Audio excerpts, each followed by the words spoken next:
Hyundai им објави војна на европските премиум производители кои од летово ќе ги напаѓа со моделите на Genesis.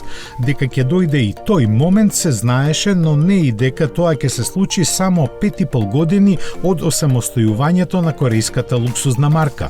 Од неа сите очекуваа дека за Европа ќе биде подготвен сосема нов модел, но Genesis на стартот ќе истрча со седанот G80 и кросоверот GV80.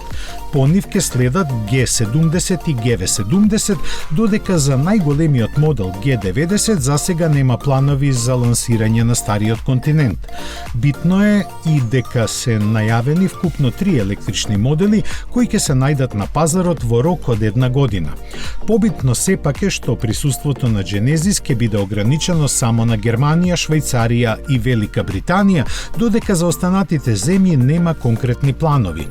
Така е можеби заради специфичниот настап кој ќе го има оваа луксузна корејска марка, со назначување личен асистент за секој купувач кој ќе ги следи сите негови потреби и барања во врска со возилото.